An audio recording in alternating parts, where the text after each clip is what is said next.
एक बार एक वृद्ध पिता अपने बेटे को बुलाकर उन्हें एक बॉक्स खोलकर दिखाते हैं जिसमें 2 डायमंड होते हैं, बट उसमें एक रियल डायमंड होता है और एक कांच का होता है। शेप दोनों का सेम होता है। तो बोले ये अपने बहुत पुरखों से अपने पास में आया है और कोई पहचान नहीं सकता है कि इसमें रियल डायमंड कौन सा है, और ये आज से मैं तुम्हें देता हूँ। और फिर कुछ समय के बाद उन पिताजी का देहांत हो जाता है और फिर वो जब शरीर छोड़कर चले जाते हैं तो ये जो बेटा होता है ये वो सोचता है कि भाई ये बॉक्स जो मिला है इस दिखता तो बिल्कुल सेम है, बट एक रियल डायमंड है और एक कांच का टुकड़ा है, क्यों ना मैं कुछ ट्रिक करूँ। तो वो बॉक्स लेकर एक बार एक राजा के दरबार में जाता है और राजा को बोलता है कि राजा, यदि तुम्हारे राज्य में किसी जौहर ने, कोई ज्वेलरी वाला जो होता है, किसी जौहर ने अगर पहचान लिया कि ये रियल डायमंड कौन सा है और इसमें रियल जो नहीं है वो कौन सा है, तो ये डायमंड मैं उसे दे दूँ, और यदि हार गए तो फिर ये एक डायमंड का जितना कीमत होता है वो आप मुझे देंगे। तो राजा बोले तो सही बात है, चेक करते हैं। फिर उन्होंने अपने राज्य के सारे ज्वेलर्स जो होते हैं उनको बुलाया और उनको चेक कराने के लिए लगाया, बट कोई आइडेंटिफाई नहीं कर पाया कि भाई ये रियल डायमंड कौन सा है। तो फिर राजा ने उस डायमंड की कीमत इसको दे दी। तो ये जो बेटा था ये तो सोचा है तो अच्छा कमाई का जरिया बन गया है, राजा से बिल्कुल शर्त लगाओ और कुछ पैसा ले लो। तो अभी वो सोचा कि इतना पैसा और कौन दे सकता है, तो राज्य में तो और कोई नहीं है, तो सोचा चलो पड़ोसी के राज्य में जाता हूँ।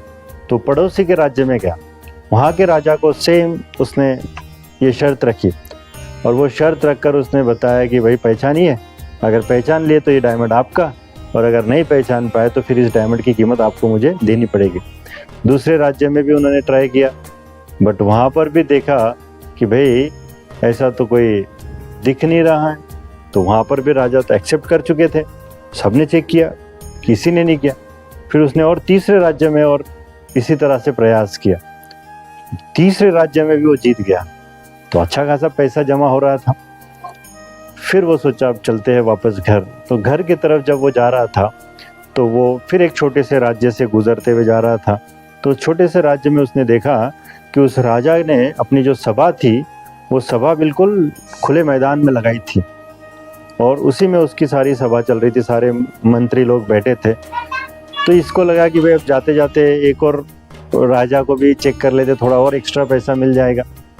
तो उस सभा में उसने फिर से राजा के पास वही प्रस्ताव रखा कि भाई राजा, ऐसे ऐसे मेरे 2 हीरे हैं, जो आइडेंटिफाई करेगा तो ये हीरा या तो उसका, नहीं तो फिर उतनी कीमत आपको मुझे देनी पड़ेगी। तो राजा ने ऐलान किया, सारे मंत्री लोग बैठे थे, सबने चेक किया, कोई आइडेंटिफाई नहीं कर पाया। तो बस राजा उसे अपना पैसा देने ही वाला था, तो उतने में वहाँ पर एक अंधा व्यक्ति बैठा था। वो बोले राजा, मुझे एक बार प्रयास करना है, मैं आइडेंटिफाई कर सकता हूँ कि इसमें सही हीरा कौन सा है, डायमंड, और नकली कौन सा है। तो बोले भाई हम बिल्कुल देख कर नहीं पहचान पा रहे, आप तो अंधे, आप कैसे करोगे। वो बोले मैं प्रयास करता हूँ। तो बोले यदि पैसा तो देना ही, एक बार और चेक कर लिए।